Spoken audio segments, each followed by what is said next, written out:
전용 48평, 회원권만 13억.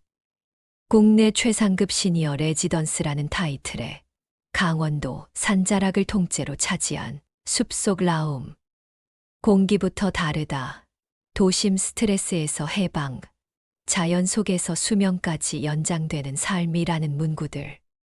사계절 온천, 실내 식물원, 음악살롱, 와인바, 북카페, 필라테스 스튜디오, 라이브러리, 장기, 바둑방, 예배실까지 브로셔를 넘기는 동안 저는 몇 번이고 감탄했습니다. 여기라면 외롭지 않겠구나. 내가 감당할 수 있는 평안이겠다. 그런데 그때는 몰랐습니다.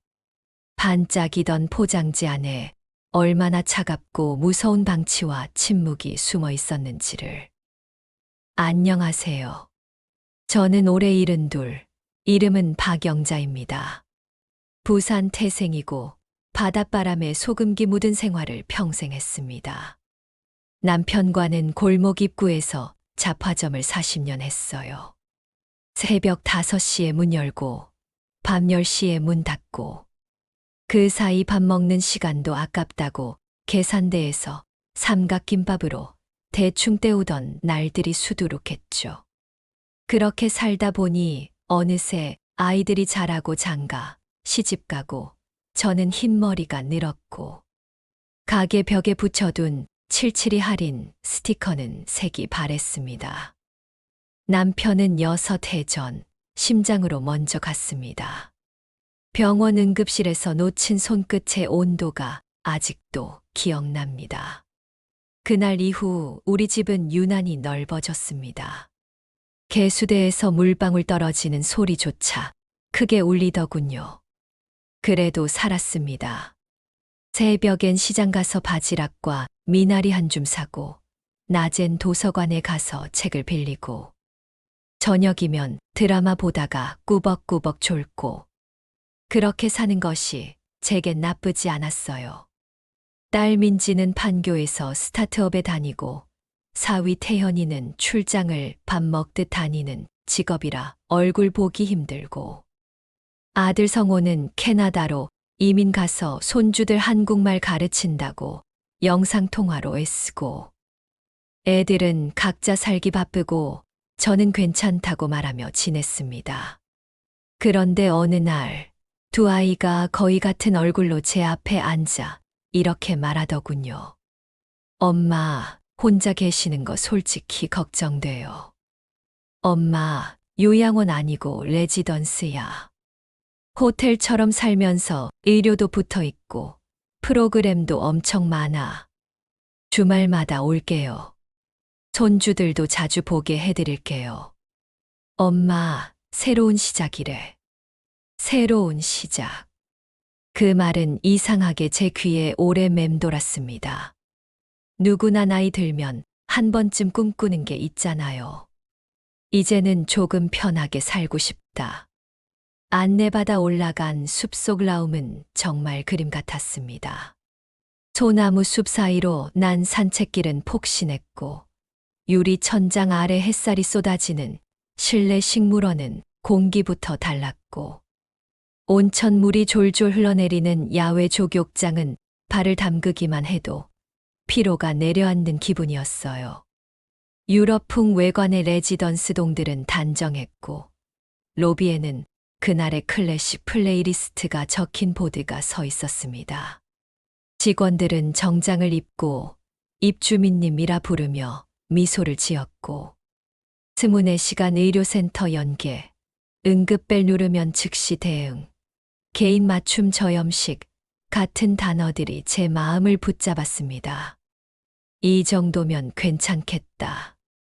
아이들 말처럼 새로운 시작일지도. 입주 첫날 받은 웰컴 패키지에는 AI 건강밴드, 입주민 앱 안내서, 스마트홈 사용 설명서, 주간 프로그램표가 들어 있었어요. 월수금 아쿠아로빅, 화목 필라테스, 토요일 바리스타 클래스. 여기에 북클럽, 원예, 수채화, 사진반, 브릿지 모임, 영화 감상회, 와인 앤드 재즈 저녁. 손목에 찬 밴드는 제 심박과 수면을 잰다더군요. 방은 햇살이 잘 들어왔고 버튼 하나로 커튼이 촤르르 열리고 닫히고 욕실에는 미끄럼 방지 매트와 손잡이가 촘촘히 달려 있었습니다. 저는 혼자 밥해 먹지 않아도 되는 다이닝을 무척 기대했습니다. 이젠 나도 누가 차려준 밥 좀 먹어보자. 처음 몇 주는 정말 좋았습니다. 아침엔 숲길을 걸으며 소량을 들이마시고 점심엔 다이닝에서 나오는 저염 한식 코스를 먹고 오후엔 필라테스에서 몸을 늘리고 저녁엔 음악 살롱에 앉아 LP로 흐르는 마리아 칼라스를 들었죠. 저를 알아보는 직원이 이름을 먼저 불러줄 때면 내가 누군가의 목록 속 이름이 아니라 누군가의 기억 속 이름이구나 하는 생각에 괜히 마음이 따뜻해지기도 했습니다. 제가 좋아하는 메뉴를 기억하고 다음 날 식사에 반영해 주거나 제가 잠시 멈춰서서 꽃을 바라보면 다가와 꽃의 이름을 알려주는 등 세심한 배려가 느껴졌습니다. 그런데 사람은 시설만 보고 사는 게 아니더군요. 수업이 끝나면 사람들은 금세새 넷씩 무리를 이뤄 어디론가 사라졌습니다. 로비 카페에 앉으면 곳곳에서 터지는 웃음소리. 지난번 샤모니 스키는 정말 최고였어요. 우리 아들 이번 분기 프리IPO 들어가서 수익이. 청담에 새로 연 갤러리.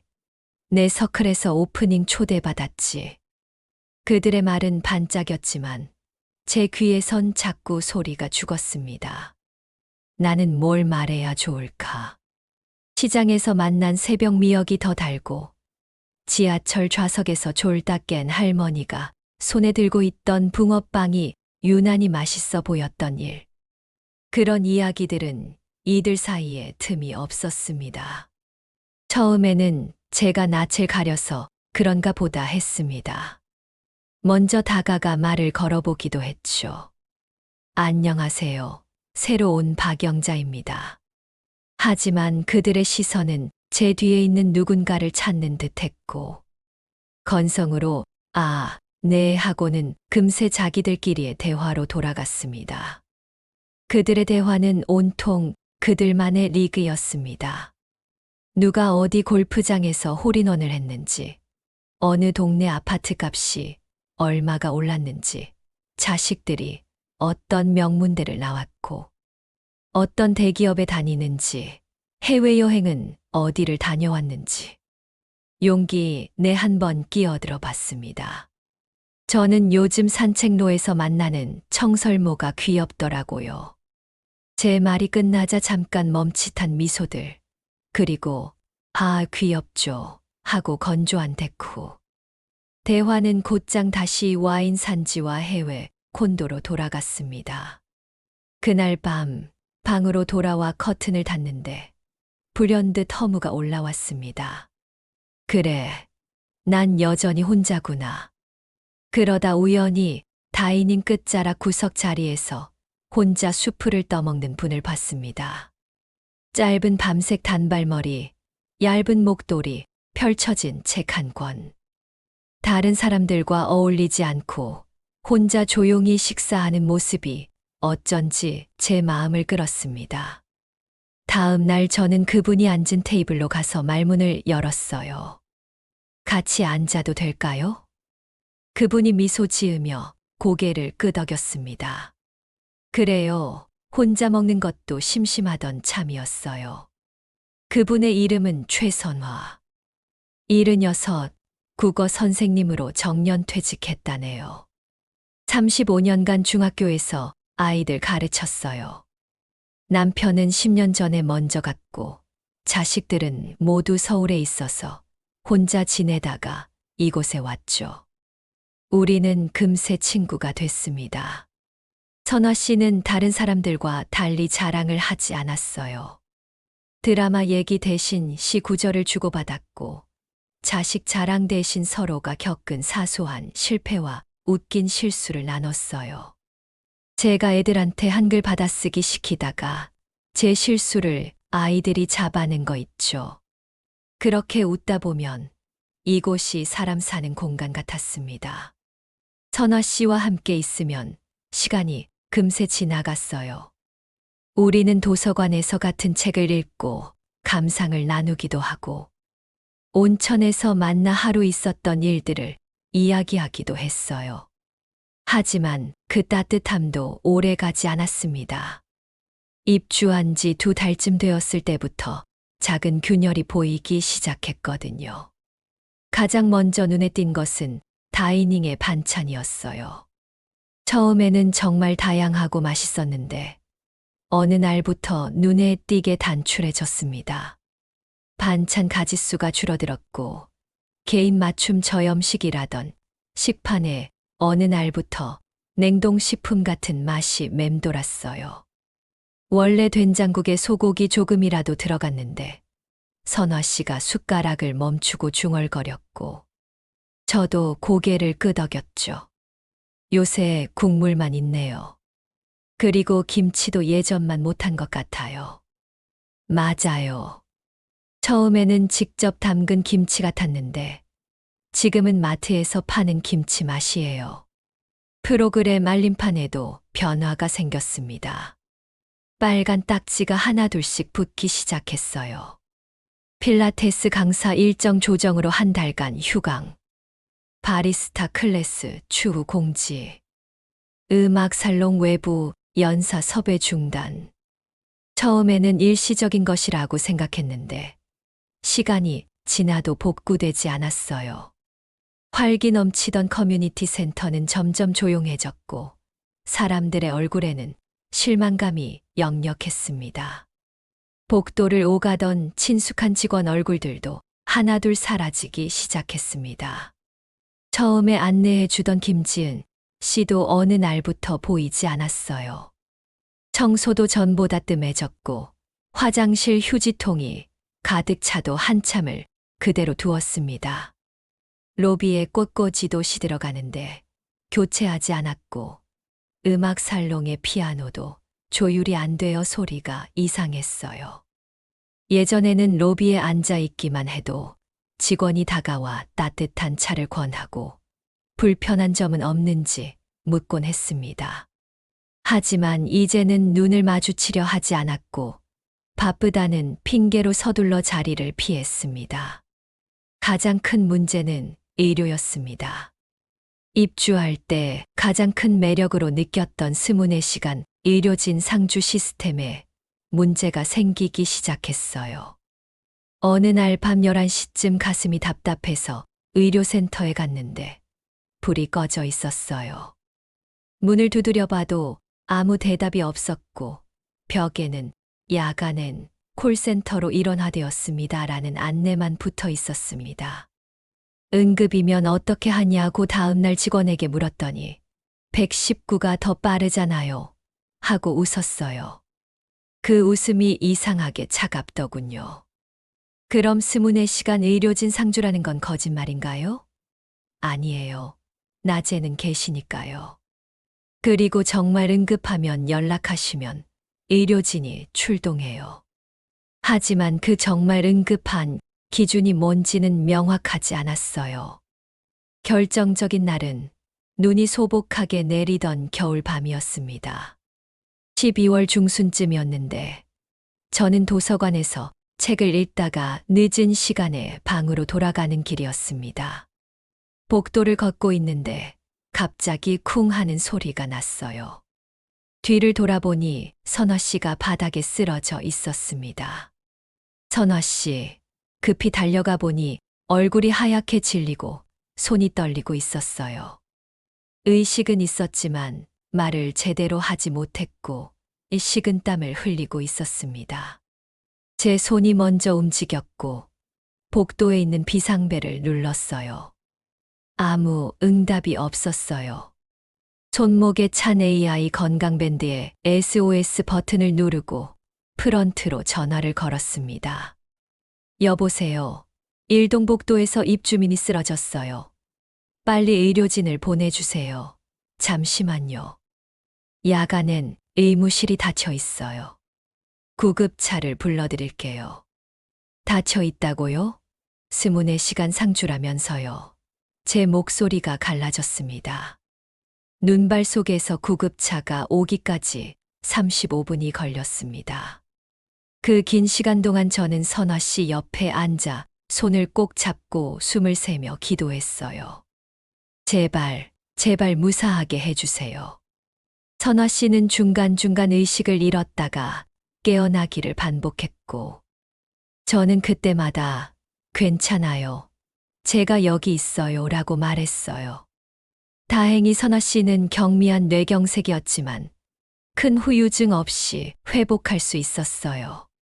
그날 밤 병원에서 겨우 위기를 넘기고 돌아온 선화 씨가 제 손을 잡고 말하더군요. 영자 씨, 나 여기서 죽을 뻔했네. 만약에 당신이 없었다면 그 말에 속이 푹 꺼졌습니다. 24시간 의료진 상주라고 해서 안심하고 이곳에 왔는데 정작 응급 상황에서는 아무도 도와줄 수 없었던 거예요. 며칠 뒤 아침 식당에서 이상한 향이 났습니다. 생연어와 샐러드가 테이블마다 올라왔는데 비린내가 코를 스쳤어요. 이상하네, 평소에는 이런 냄새가 안 났는데. 하지만 다들 먹고 있으니까 저도 조심스럽게 한 입 먹어봤어요. 맛이 좀 이상했지만 참고 먹었습니다. 그날 오후 복도마다 화장실을 찾는 사람들이 줄을 섰습니다. 구토, 설사, 어지러움. 저도 점심을 먹고 나서 속이 뒤틀렸고 선화 씨도 화장실에 앉은 채 한참을 나오지 못했어요. 나중에 알고 보니 그날 아침 식사를 한 입주민 23분 중 18분이 같은 증상을 겪었더군요. 그런데 다음 날 붙은 공지는 더욱 가관이었습니다. 일부 입주민의 개인 위생 문제로 소화불량 발생. 자체 점검 예정. 개인 위생 문제라니요. 모든 사람이 같은 음식을 먹고 같은 증상을 보였는데 개인 위생 문제라고 하다니 어이가 없었어요. 관리비 고지서도 달라졌습니다. 어느 달부터 라이프케어 고도화 비용이라는 명목으로 18% 인상된 고지서가 날아왔어요. 월 480만 원이던 관리비가 566만 원이 된 거죠. 프로그램은 사라지고 다이닝은 부실해지고 의료는 무인화되는데 돈은 더 내라니요. 그날 밤 선화 씨와 방에서 긴 얘기를 했습니다. 영자 씨, 우리 나갈 수 있을까요? 위약금이 만만치 않을 텐데요. 결국 돈이구나. 선화 씨가 한숨을 쉬었습니다. 저도 거울을 보며 중얼거렸죠. 우리가 산 건 평안이 아니고 족쇄였네요. 그 다음부터는 버티는 게 아니라 움직이기로 했습니다. 혼자서는 할 수 없으니 다른 입주민들과 함께 해야겠다고 생각했어요. 저희는 비슷한 불만을 가진 입주민들을 조심스럽게 만나기 시작했습니다. 혹시 요즘 불안하시지 않나요? 작은 고개들이 모여 우리는 커뮤니티룸 구석에서 비공식 모임을 가졌어요. 참석한 분들은 모두 7명이었어요.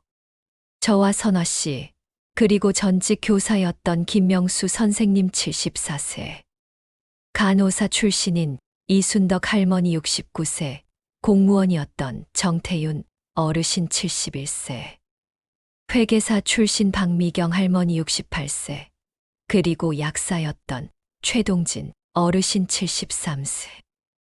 각자 전문 분야가 달라서 문제를 다각도로 분석할 수 있었어요.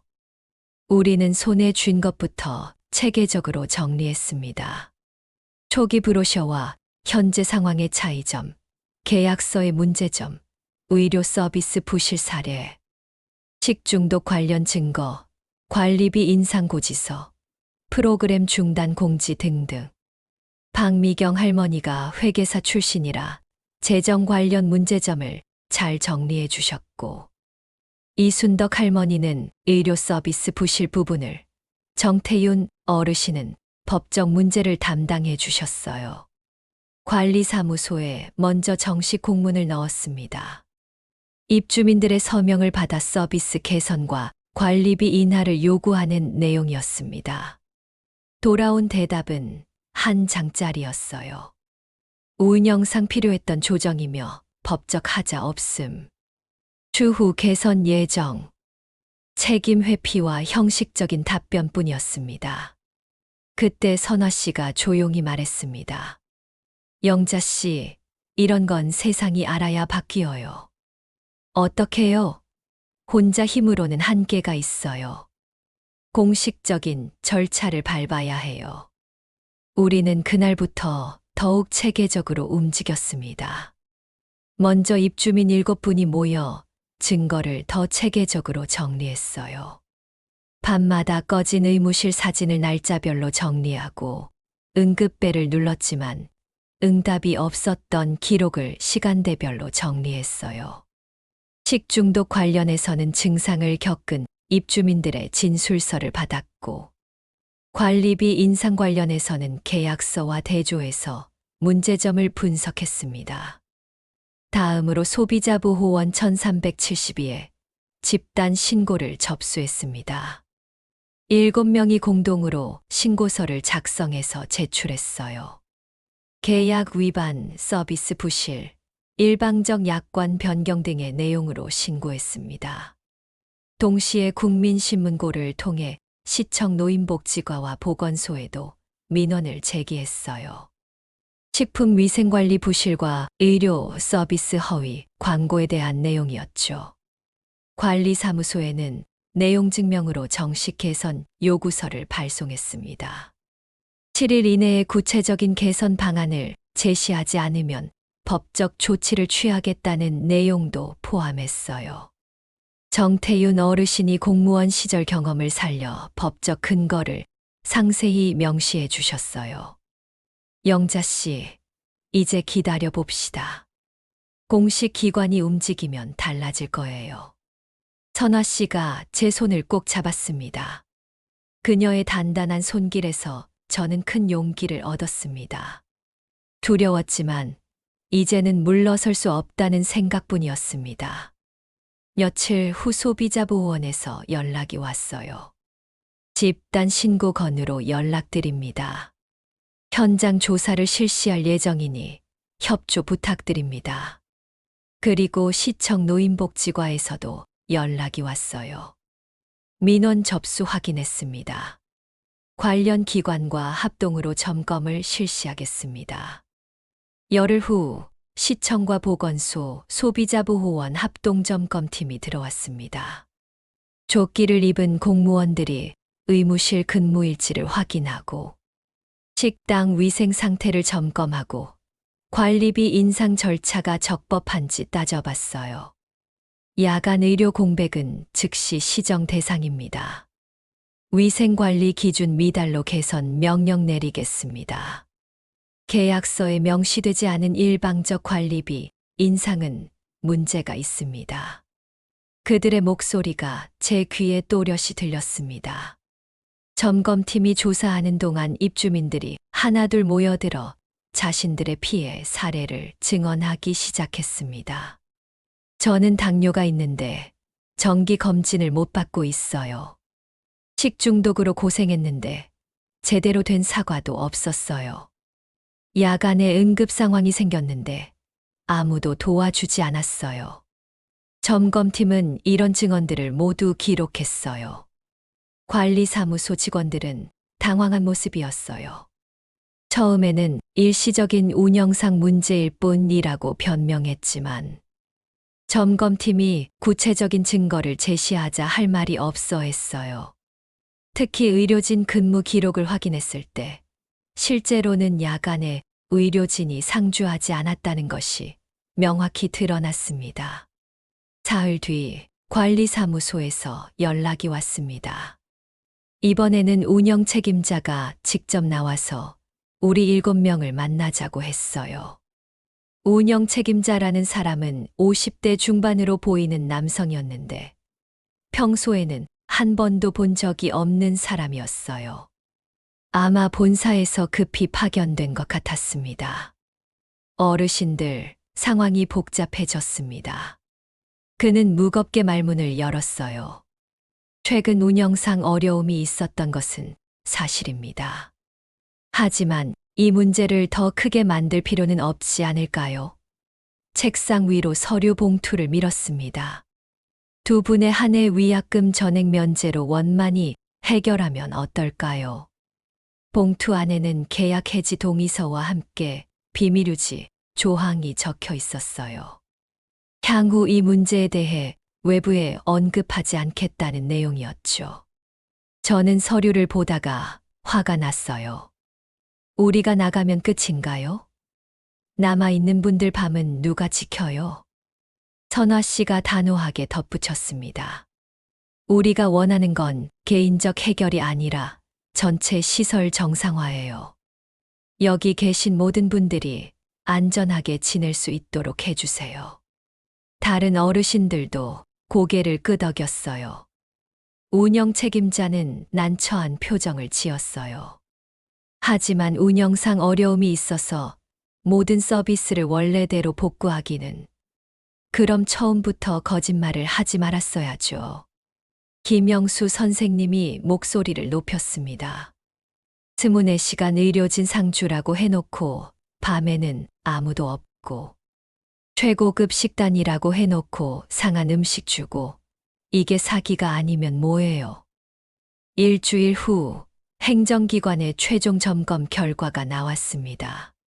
관리사무소 공지판에 새로운 안내문이 붙었어요. 야간 의료, 체계 즉시 복구, 위생관리 전면 개선, 프로그램 정상 운영 재개, 일방적 관리비 인상 철회, 희망 입주민 전원 위약금 없이 계약 해지 가능. 마침내 우리가 원하던 결과를 얻었어요. 하지만 이미 신뢰는 깨진 상태였죠. 저와 선화 씨를 포함해 15명의 입주민이 이곳을 떠나기로 했어요. 시설이 개선된다고 해도 한 번 속인 곳을 다시 믿기는 어려웠거든요. 짐을 싸는 날, 딸 민지가 올라왔어요. 엄마, 미안해요. 편하실 줄 알았는데 우리가 제대로 알아보지 못해서 이런 일이 생긴 거예요. 저는 웃으며 딸의 손을 잡았습니다. 살아봐야 아는 거지. 너도 나도 처음이잖니.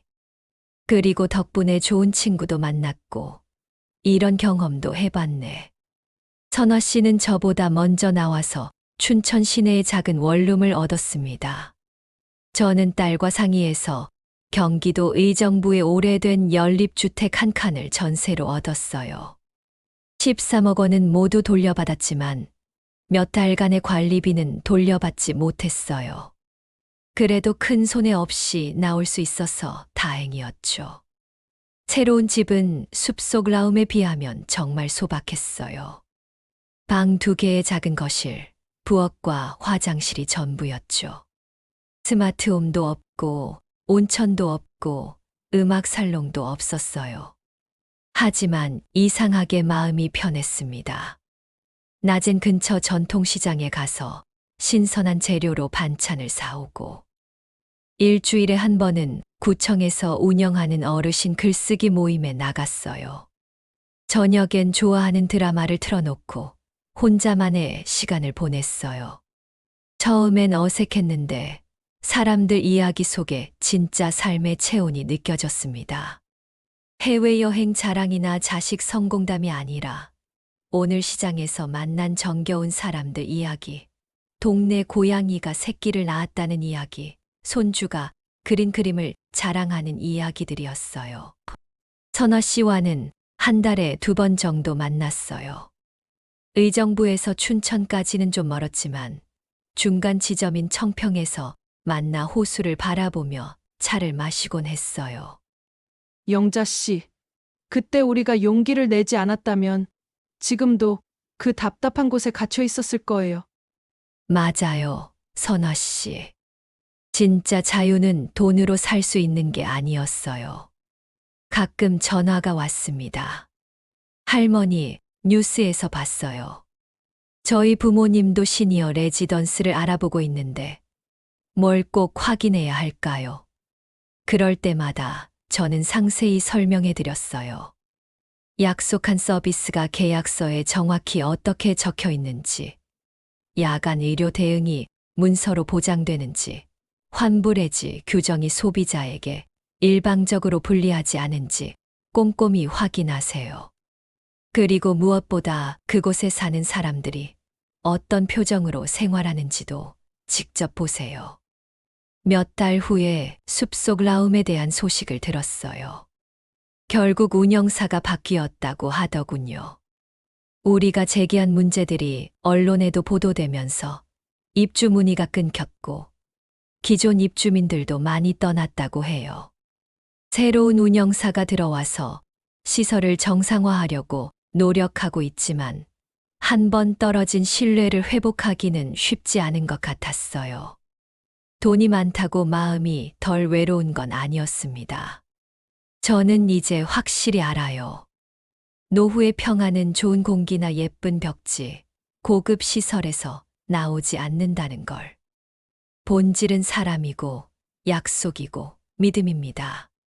밤에 아프면 누가 진짜로 달려와 줄지, 힘들 때 누가 옆에 앉아 진심으로 손을 잡아줄지. 그게 진짜 삶의 안전망이에요. 저와 선아 씨는 요즘 각자 지역의 도서관에서 노년 권익 보호 모임을 만들어 활동하고 있어요. 화려한 광고 문구에 속지 않도록 정말 필요한 체크리스트를 만들고 비슷한 피해를 당할 뻔한 분들께 상담을 해드리고 있어요.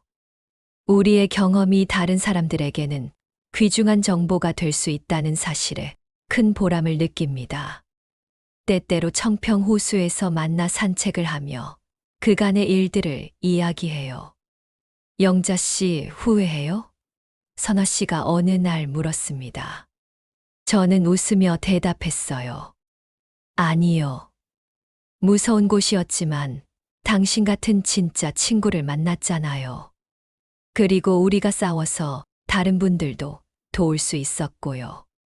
요즘 제 하루는 이렇게 흘러갑니다. 아침에 일어나면 작은 베란다에서 화분에 물을 주고 시장에 가서 하루 먹을 반찬을 사와요. 점심 후에는 동네 도서관에 가서 책을 읽거나 권익 모임 활동을 해요. 저녁에는 좋아하는 드라마를 보거나 선화 씨나 다른 친구들과 전화 통화를 하죠. 단순하지만 진실한 하루예요. 오늘 제 이야기를 끝까지 들어주셔서 고맙습니다. 혹시 비슷한 고민을 하고 계시거나 부모님의 노후를 준비하고 계시다면 꼭 기억해 주세요. 시설의 화려함보다는 운영의 투명성을, 광고의 달콤함보다는 계약서의 구체적인 내용을, 무엇보다 그곳에서 생활하는 사람들의 진짜 표정을 보세요. 부디 누군가의 노후를 고민할 때 시설보다 사람을 먼저 떠올려 주세요. 평안은 화보 속 아름다운 풍경에 있지 않고 서로의 손바닥 온도에 있다는 걸 저는 이제 확실히 압니다. 진짜 행복한 노후는 돈으로 사는 게 아니라 진심으로 만드는 거라는 것도요. 댓글로 여러분의 이야기도 들려주세요. 우리 모두의 경험이 모여 더 많은 분들에게 도움이 될 수 있을 거예요. 감사합니다.